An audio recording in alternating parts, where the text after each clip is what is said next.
In a small, dusty courtroom in the late 1960s, an uneasy tension filled the air. The room wasn't large, but it held more weight than its size suggested. A young soldier stood before the judge, his posture straight despite the obvious difficulty he had standing for long periods. He leaned slightly on a cane, his right pant leg pinned up neatly where his leg used to be. His uniform was crisp, though faded from years of service, and medals gleamed faintly on his chest. The judge, a tall man with sharp features and cold eyes, sat behind the high bench, looking down at the soldier with clear disdain. Judge Harold Whitmore wasn't known for kindness or fairness. In fact, many people whispered that he treated certain folks, especially those with darker skin, with outright contempt.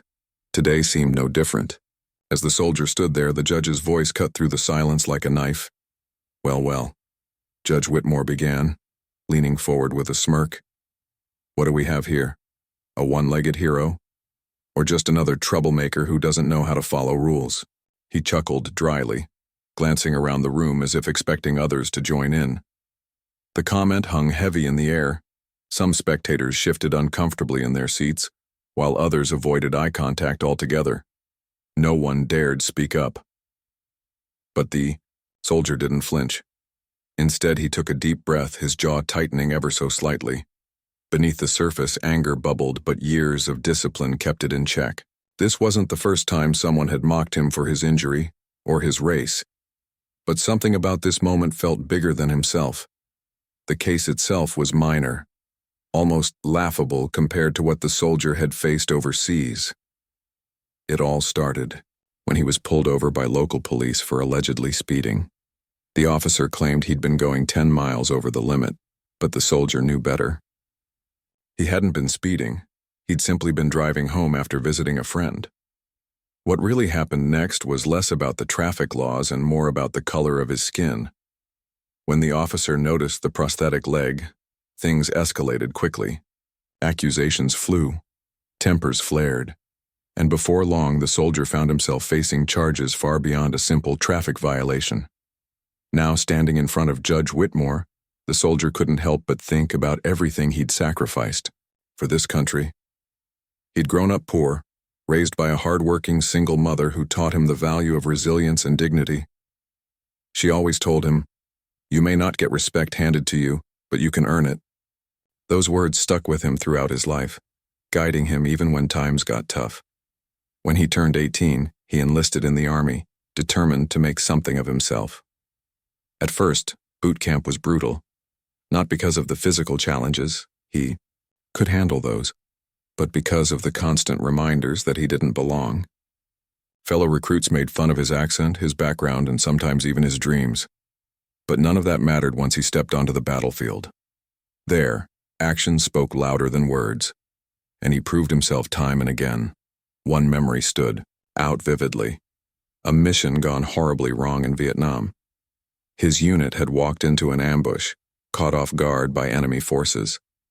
Chaos erupted everywhere, bullets flying, explosions shaking the ground beneath them.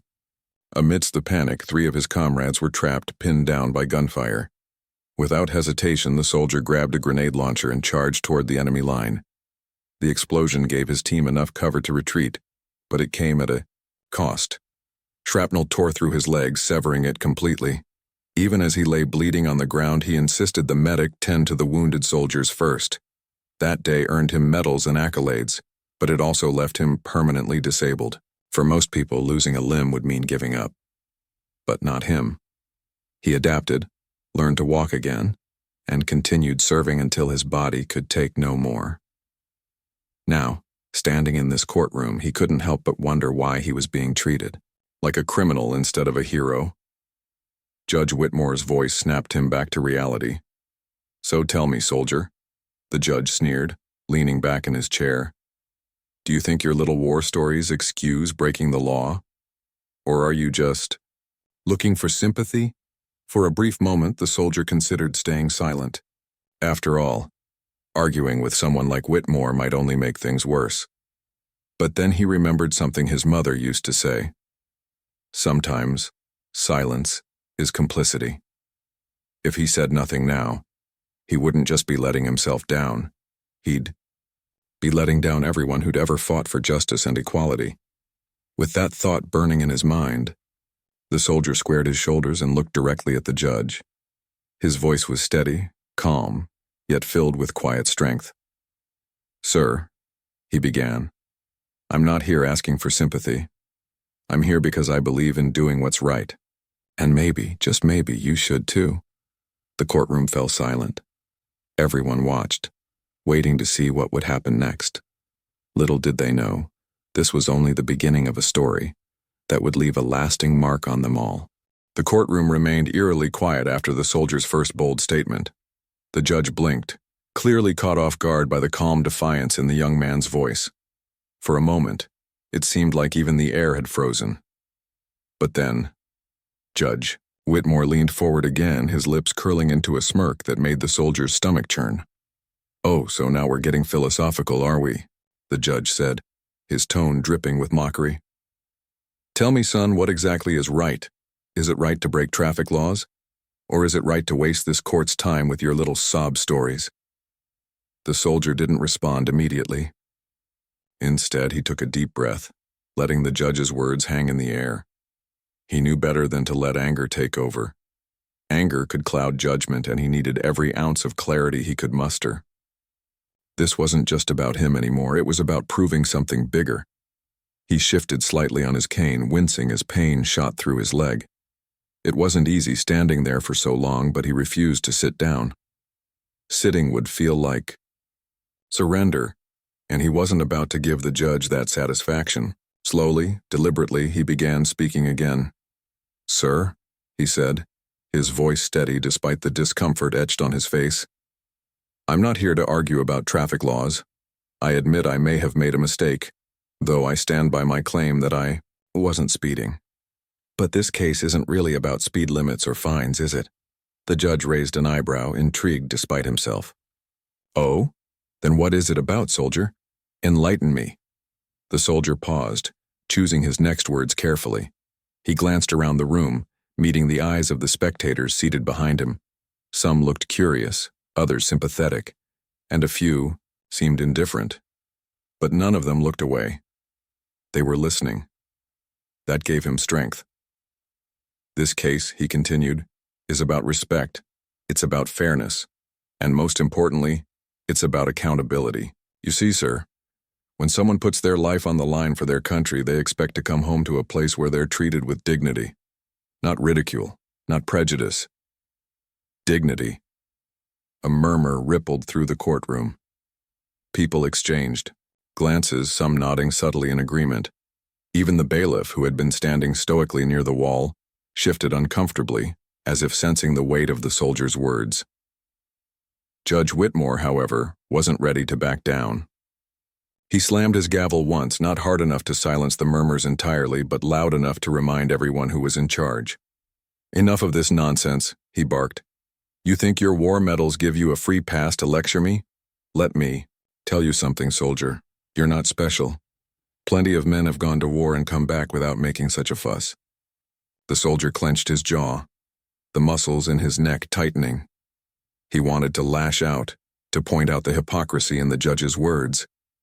But instead, he forced himself to stay composed.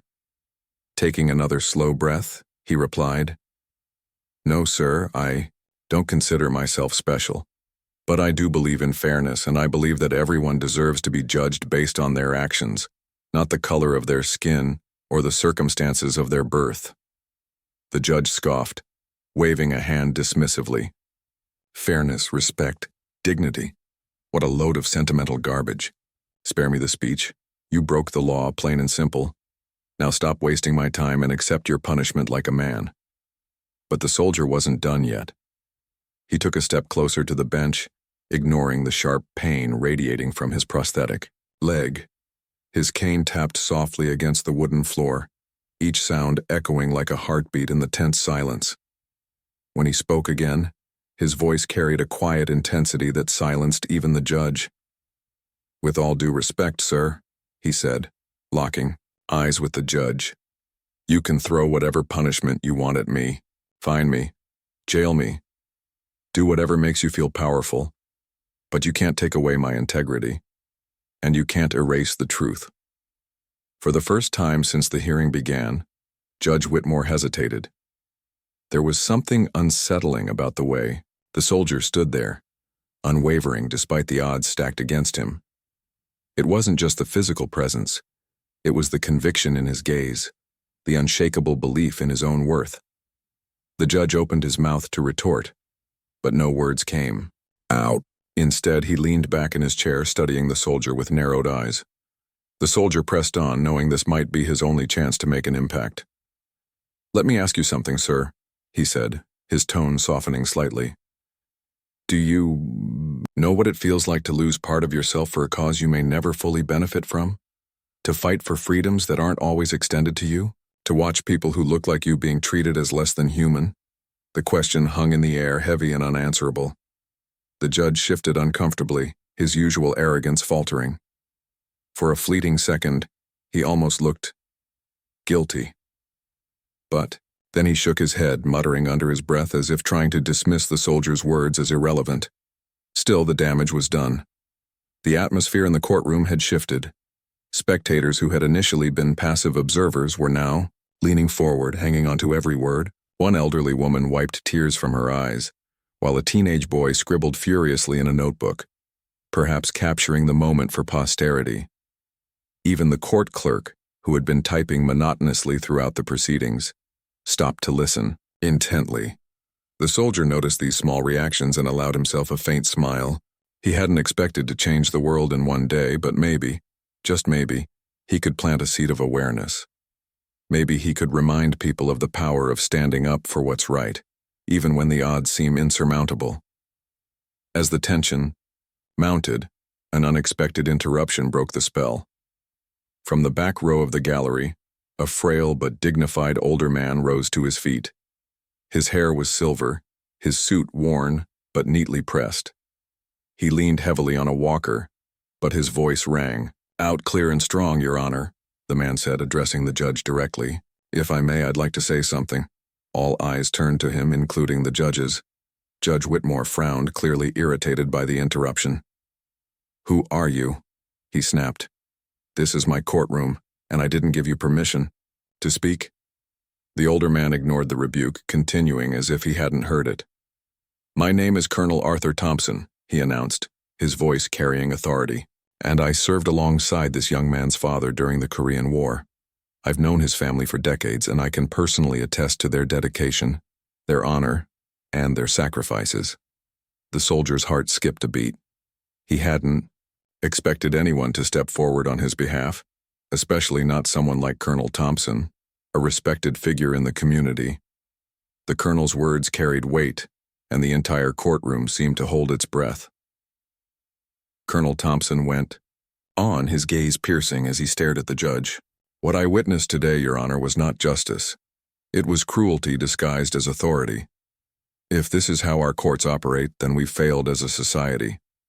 We owe this young man, and countless others like him, an apology, not ridicule." The judge's face reddened, whether from embarrassment or anger, it was hard to tell. He stammered for a moment before finally slamming his gavel down hard. "That's enough," he shouted. "Court is adjourned." But the damage was already done. As the judge stormed out of the room, the soldier felt a strange sense of victory. It wasn't the kind that came with applause or cheers.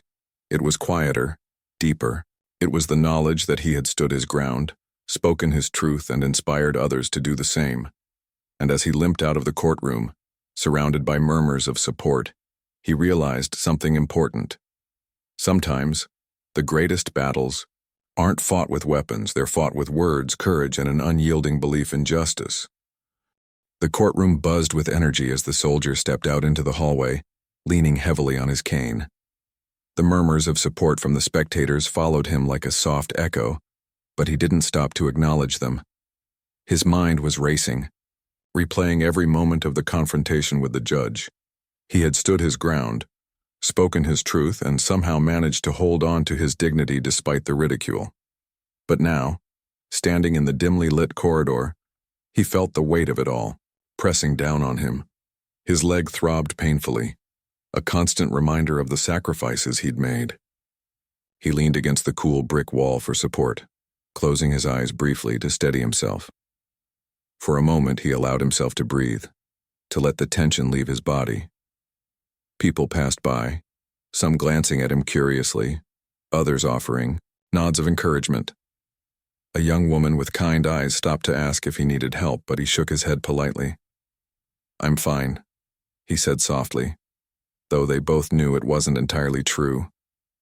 As he gathered his thoughts, the soldier couldn't help but wonder what would happen next. Would the judge reconsider his stance? Or would the ruling stand, leaving him to face whatever punishment awaited him? More importantly, would this moment matter in the grand scheme of things? He had hoped to make a difference, not just for himself, but for others who might find themselves in similar situations. But how could one person change a system that seemed so deeply rooted in prejudice? Before he could dwell on those questions too long, a familiar voice broke through his thoughts. "Excuse me, son," came a gentle yet firm tone. The soldier turned to see Colonel Thompson approaching him, his walker tapping rhythmically against the tiled floor. The elderly man moved slowly, but there was an undeniable strength in his presence, a quiet authority that commanded respect. "I wanted to thank you," the colonel said, stopping a few feet away, his piercing blue eyes locked onto the soldier's face, studying him intently. "What you did in there, it took guts, real courage." The soldier blinked, surprised by the compliment. "I was just speaking my truth," he replied modestly. "Nothing more?" "Don't sell yourself short," the colonel countered, his voice tinged with admiration. "Speaking your truth isn't easy, especially when the odds are stacked against you. You reminded everyone in that room, including that pompous judge, of what real honor looks like." The soldier chuckled softly, though there was no humor in it. "Honor doesn't pay fines or erase records, sir. At the end of the day, I'm still facing consequences for something I didn't do." Colonel Thompson nodded thoughtfully, leaning on his walker as he considered the soldier's words. "You're right about that," he admitted. "But sometimes, the victories we need aren't the ones we expect. What happened in there today, it wasn't just about you. It was about planting a seed, about reminding people that justice shouldn't be selective, that fairness matters." For a moment, the two men stood in silence, the weight of their shared experiences hanging between them. Finally, the colonel spoke again, his tone softer this time. "You remind me of your father, you know. Same fire in your belly, same determination to do what's right even when it's hard." The mention of his father brought a lump to the soldier's throat. He hadn't thought about his dad in years, not since the old man passed away when he was just a teenager. His father had been a quiet hero, always putting others before himself. He never sought recognition for his sacrifices, but those who knew him understood the depth of his character. Hearing the colonel compare him to his father filled him with a strange mix of pride and sorrow. "I wish he were here to see this," the soldier said quietly, almost to himself. "He is here," the colonel replied firmly. "In spirit. And trust me, he'd be damn proud of you." The soldier swallowed hard, blinking back tears.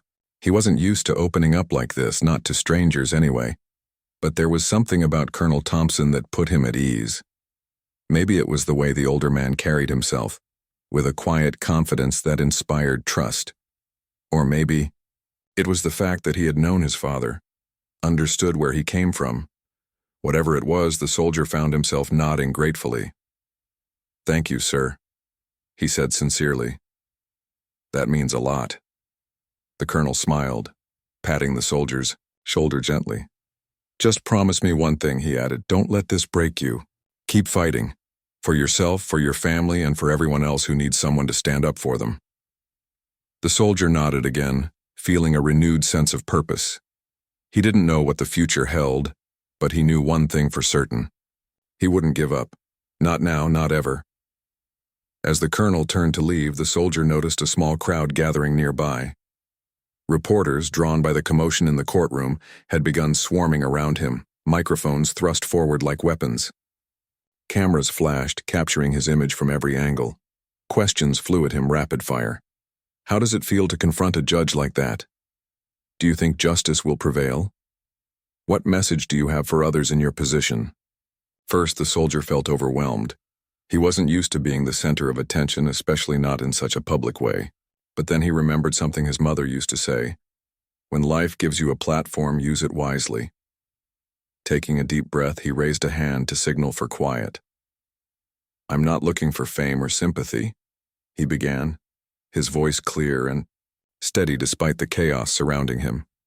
"All I want is fairness. Fairness for myself, yes, but also for anyone who's ever been treated unfairly because of their race, their background, or their circumstances. We deserve better than this. All of us do." His words resonated with the crowd, drawing nods of agreement from some and thoughtful expressions from others. One reporter, a middle-aged woman with sharp eyes, stepped forward. "So what's next for you?" she asked. "Are you planning to appeal the decision? Or take legal action against the judge?" The soldier hesitated, considering the question. He hadn't thought that far ahead. Right now his focus was on surviving the aftermath of today's events, not plotting revenge or strategizing for the future. But he knew one thing. He couldn't let this moment pass without doing something. "I don't know yet," he admitted honestly. "But I do know this. I won't stay silent. I'll keep speaking out, keep pushing for change, until things get better, because if I don't, who will?" The reporters scribbled furiously in their notebooks, capturing every word. As the crowd dispersed, the soldier felt a strange mix of exhaustion and exhilaration. He had no idea whether his actions would lead to real change or if they'd simply fade into obscurity. But for now, that didn't matter. What mattered was that he had tried, and sometimes trying was enough. Later that evening, as he sat alone, in his modest apartment, the soldier stared out the window at the city skyline. The lights twinkled like stars, casting a warm glow over the streets below. For the first time in days, he allowed himself to feel a flicker of hope. Maybe, just maybe, his voice had reached someone who needed to hear it. Someone who would carry the torch and keep the fight alive. And if nothing else, he reminded himself of one simple truth. Courage wasn't about winning. It was about standing tall, even when the world tried to knock you down. The days following the courtroom showdown felt like a whirlwind. The soldier's story spread faster than he could have imagined, fueled by reporters hungry for headlines and social justice advocates eager to rally behind a cause. Local newspapers ran front-page stories with bold headlines: "Disabled veteran stands up to prejudiced judge," and "Courage in the face of injustice." Social media platforms buzzed with posts about his bravery. Hashtags like "Stand for Justice" trending across feeds. People shared memes, quotes, and even videos of his impassioned speech in the courtroom. At first, the attention overwhelmed him. Strangers stopped him on the street, offering words of encouragement or asking for selfies. Some sent letters filled with gratitude, while others mailed care packages containing everything from homemade cookies to heartfelt notes. One elderly woman included a quilt she had stitched herself, saying it was meant to symbolize warmth and resilience, a reminder that he wasn't alone in his fight. But not all reactions were positive. A small but vocal group criticized him, accusing him of seeking attention or exaggerating his ordeal. Online trolls left hateful comments beneath articles and videos, questioning his character and motives. They called him names, mocked his disability, and dismissed his service as irrelevant. It stung, no matter how much he tried to brush it off. He knew hate would always find its way into any conversation about race or injustice, but seeing it written so plainly still hurt. Despite the negativity, the overwhelming support kept him going. Friends and acquaintances reached out, people he hadn't heard from in years suddenly wanting to reconnect. Even former comrades from his military days called to check on him, their voices filled with pride and admiration. "You showed them what we're made of," one old friend said during a late-night phone call. "We've got your back, brother." Amidst the chaos, there was another development. The judge issued a rare public apology. It came unexpectedly, just 3 days after the incident, in the form of a brief press release. Judge Whitmore admitted that his behavior during the hearing had been inappropriate and promised to undergo sensitivity training.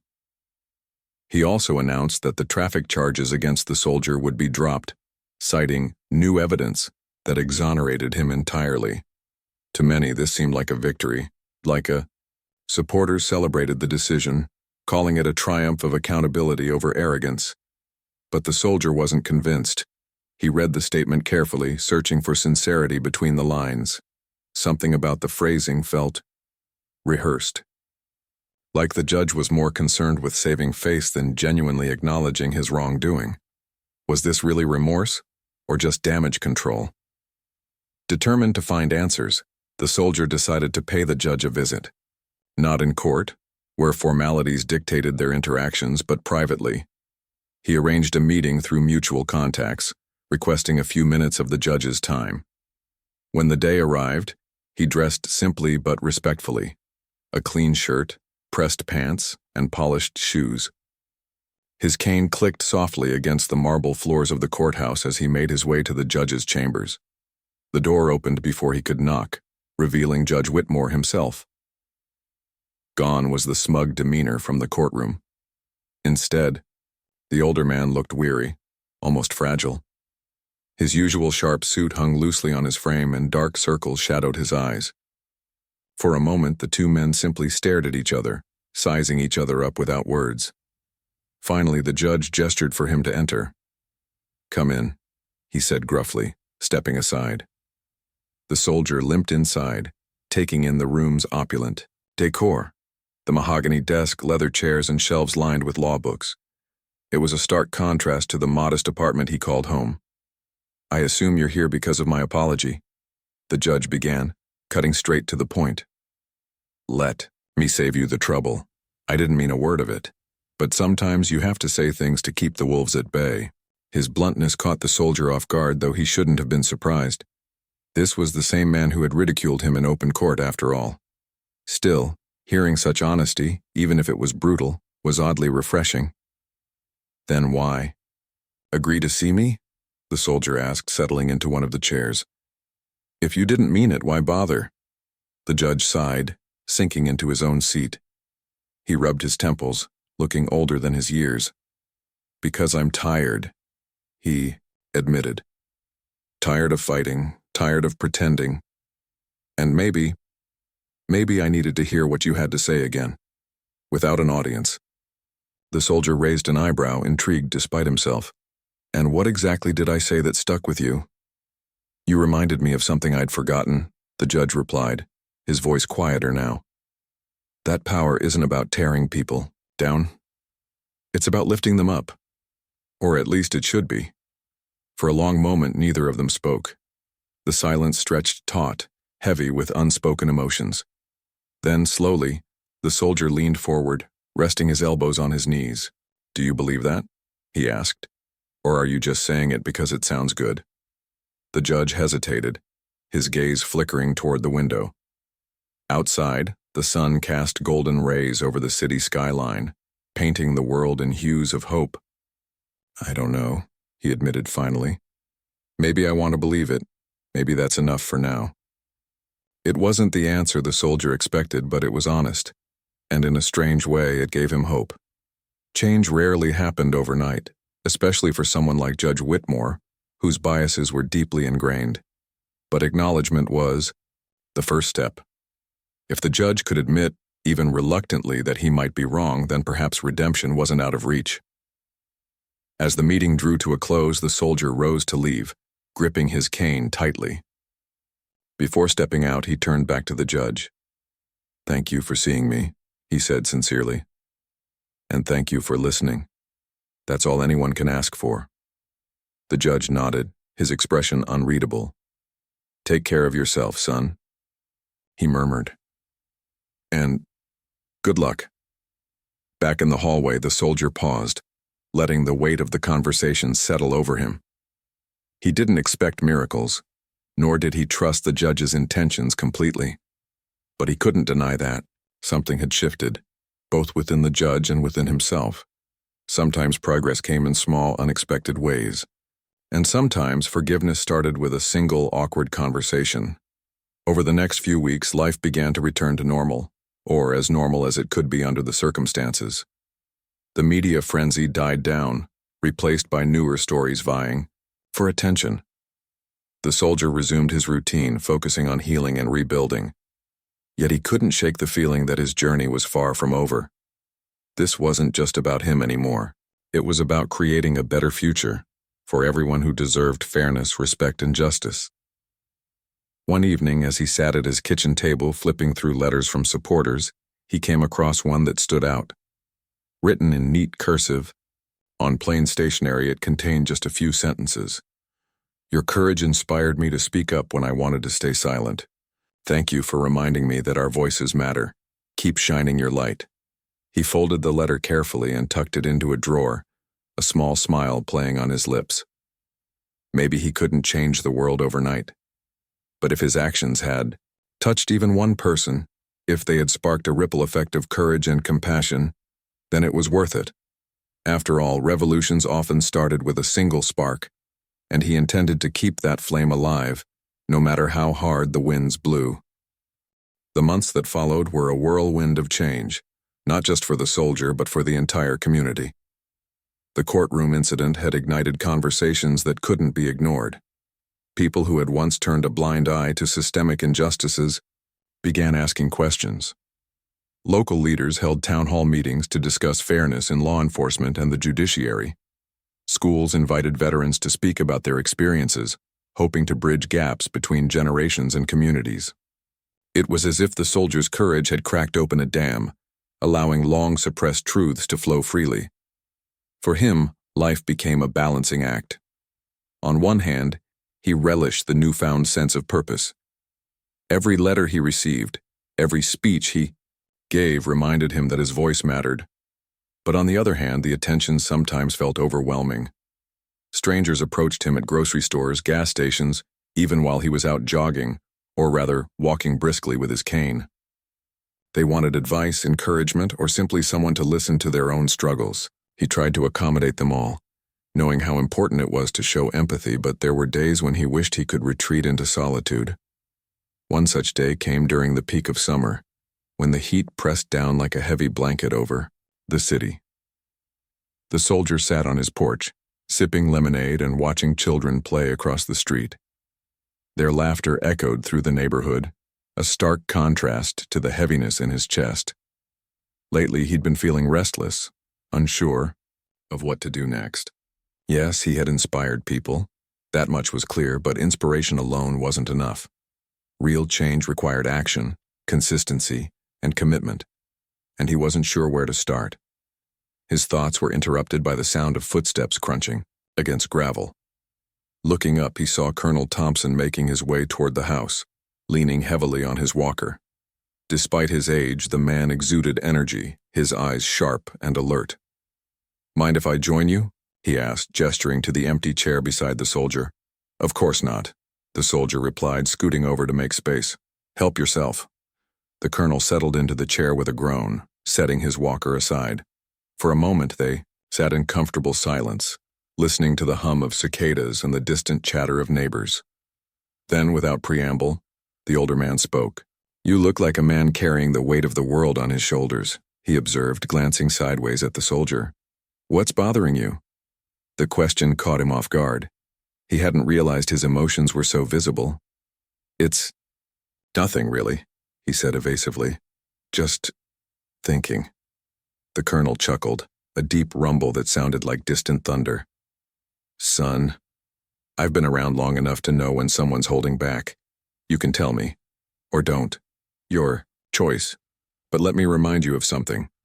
Bottling things up never did anyone any good." The soldier hesitated, torn between keeping his thoughts private and unloading them onto someone who might understand. Finally, he sighed. "I guess I'm just wondering if anything I've done actually matters. Sure, people are talking now. But talk is cheap. How do we turn these conversations into real change?" The colonel nodded thoughtfully, stroking his chin as though considering the question carefully. "Fair point," he conceded. "Talk doesn't feed the hungry or heal the wounded, but it's a start. Without awareness, there's no action.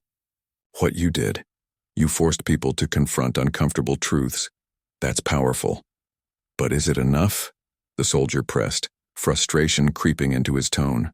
Awareness won't fix broken systems or erase decades of prejudice. People will forget eventually, they always do. Maybe, the colonel admitted. But maybe not. Change isn't linear, son. It's messy, unpredictable. Sometimes it moves in fits and starts, 2 steps forward, 1 step back, but it happens, and those small victories, they add up. He paused, letting the words sink in before continuing. Take your father, for example. Did you know he used to organize voter registration drives in our hometown? Back then, it was dangerous work. People got threatened, beaten, even killed for trying to exercise their rights. But he didn't care. He kept going year after year because he believed in the power of persistence. Did he see immediate results? No. But today, folks in that town vote without fear, thanks in part to his efforts. The soldier listened intently, picturing his father doing exactly what the colonel described. He remembered stories his mother used to tell, how his dad would spend hours typing letters to politicians, organizing rallies, and knocking on doors despite the risks. At the time, the soldier had assumed his father was wasting his time. Now, he understood differently. So, what are you saying? He asked softly. That I should keep pushing even if it feels pointless?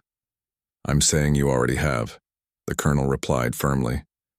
Look around you. People are waking up. They're having hard conversations, questioning old beliefs. Some of them might slip back into complacency, sure, but others, they'll carry the torch. And maybe, just maybe, they'll pass it along to someone else.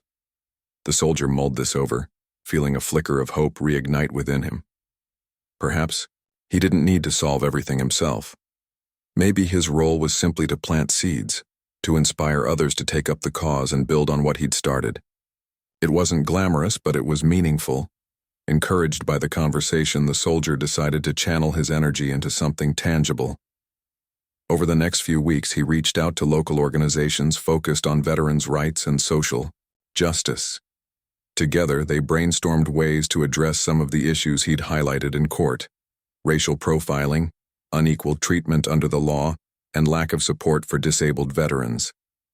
Slowly but surely, plans took shape. One initiative involved partnering with schools to create mentorship programs for young people from marginalized backgrounds. The goal was simple: provide guidance, resources, and opportunities to kids who might otherwise fall through the cracks. Another project aimed to improve accessibility in public spaces, ensuring that individuals with disabilities could navigate the world more easily. These weren't grand gestures, they wouldn't make headlines or win awards, but they were practical, impactful steps toward building a fairer society. As word spread about these initiatives, volunteers poured in. Some were veterans eager to give back. Others were ordinary citizens looking for ways to contribute. Even Judge Whitmore made an appearance at one of the planning meetings, though he stayed quiet and kept mostly to himself. His presence surprised everyone, including the soldier, but no one questioned it. If the judge wanted to participate, even symbolically, it was a sign that progress was possible. By autumn, the first wave of projects was underway. The soldier found himself busier than ever, juggling logistics, attending meetings, and speaking at events. Yet despite the workload, he felt lighter somehow, as though a burden had been lifted. For the first time in months, he allowed himself to dream, not just of personal success, but of collective triumph. Late one evening, as golden leaves swirled in the wind, he stood outside a newly renovated community center, watching families gather for its grand opening. Children laughed as they ran through freshly painted playground equipment, while parents chatted animatedly nearby. Volunteers handed out flyers, advertising upcoming workshops and support groups. In the corner, a band played lively tunes, drawing claps and cheers from the crowd. Colonel Thompson joined him, leaning on his walker as usual. "Looks like you've found your calling," he remarked, nodding approvingly at the scene before them. The soldier smiled, a genuine, heartfelt expression that reached his eyes. "Maybe," he said. "Or maybe I've just found a way to keep moving forward." The colonel patted his shoulder affectionately. "Either way, you're making a difference. Don't lose sight of that." As they stood together watching the sun dip below the horizon, the soldier felt a profound sense of gratitude for the people who had supported him, for the lessons he'd learned, and for the chance to be part of something bigger than himself. The road ahead wouldn't be easy, but he knew one thing for certain. He wasn't walking it alone, and that made all the difference. Years passed, and the soldier's efforts grew into something far greater than he could have imagined. What started as small initiatives in his hometown blossomed into a movement that spread across the region, and eventually, the nation. The community center he helped build became a hub of activity, offering everything from job training programs to mental health counseling. Veterans found solace there, sharing stories and supporting each other through challenges. Families gathered for workshops on financial literacy, parenting skills, and conflict resolution. It wasn't just a building, it was a beacon of hope. The soldier himself remained at the heart of it all. Though he never sought recognition or fame, he worked tirelessly, behind the scenes, ensuring every project ran smoothly and every voice was heard. His leadership style was humble yet effective. He listened more than he spoke, valued collaboration over control, and always prioritized people over profit. Those who worked with him admired not only his dedication, but also his unwavering optimism. Even when setbacks occurred, as they inevitably did, he refused to let discouragement take root. One chilly winter morning, years after the courtroom incident, the soldier received an invitation that caught him by surprise. It was addressed in elegant cursive writing and came sealed with an official insignia. Inside, he read that he had been invited to speak at a prestigious legal conference, a gathering of judges, lawyers, and policymakers from across the country. The topic: justice reform and accountability. At first, he hesitated. Public speaking still made him nervous, especially in front of such high-profile audiences.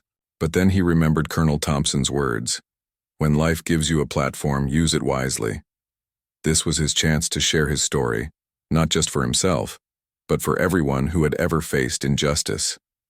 So, with a deep breath and a prayer for courage, he accepted the invitation. On the day of the event, the soldier stood backstage, adjusting his tie nervously. The auditorium buzzed with anticipation, filled with hundreds of attendees eager to hear insights from thought leaders in the field of law. As he waited for his turn to speak, memories flooded back. The courtroom showdown, the judge's ridicule, the moment he chose to stand tall despite the odds. Each memory felt like a thread weaving together the fabric of his journey, reminding him why he was here. Finally, the MC introduced him. "Our next speaker needs no grand introduction," she said warmly. "His actions have spoken louder than any words ever could. Please welcome a man whose courage has inspired countless others to fight for fairness and equality." The applause was thunderous as the soldier stepped onto the stage, leaning slightly on his cane. Spotlights illuminated his face, and for a brief moment, he felt exposed, vulnerable. But then he looked out at the sea of faces, some curious, some skeptical, many hopeful, and found his footing. Smiling faintly, he began to speak. "Good afternoon," he started, his voice steady despite the nerves fluttering in his chest. "I want to thank you all for having me today. I'm honored to be here among so many brilliant minds working toward a better future. But before I dive into my prepared remarks, I'd like to share a personal story, a story about standing up, even when it feels impossible." He recounted the courtroom incident in vivid detail, painting a picture of the tension, the ridicule, and ultimately, the triumph of speaking truth to power. He didn't shy away from the pain or the anger he had felt that day, but he framed them as catalysts for change. "That moment taught me something important," he continued. "Courage isn't about being fearless. It's about acting despite your fears. It's about choosing to do what's right, even when the world seems determined to push you down." The audience hung on to every word, their expressions shifting from curiosity to admiration. When he finished recounting the story, the room erupted into applause. But the soldier wasn't done yet.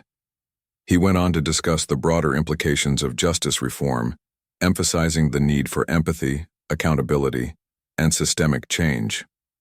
He shared examples of successful initiatives and urged the audience to think creatively about solutions. If we truly want justice to prevail, he concluded, we must start by recognizing our shared humanity. We are all flawed, yes, but we are also capable of growth. Let us strive not only to hold others accountable, but to hold ourselves accountable as well. Because fairness isn't just a legal principle, it's a moral imperative. When he stepped off the stage, the crowd gave him a standing ovation. People lined up to shake his hand, offer congratulations, or simply express gratitude. Among them was Judge Whitmore, now frail and gray-haired, leaning heavily on a cane of his own. The two men exchanged a long look, unspeaking yet understanding. There was no bitterness left between them, only mutual respect forged through years of reflection and growth.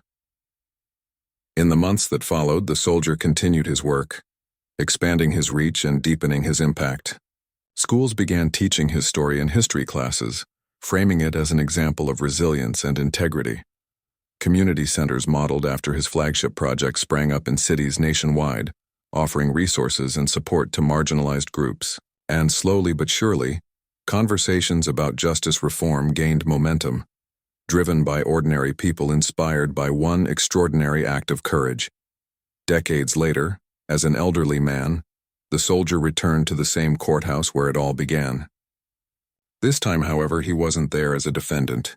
Instead, he was invited to address a group of aspiring judges and attorneys during a special ceremony, honoring trailblazers in the legal field. Standing before the young professionals, he reflected on how far he and society had come since that fateful day. You may not realize it now, he told them, his voice soft but firm, but every decision you make will leave a mark. Treat each case not as a file to process, but as a human life to honor. Be fair, be kind, and above all, remember that justice is not blind.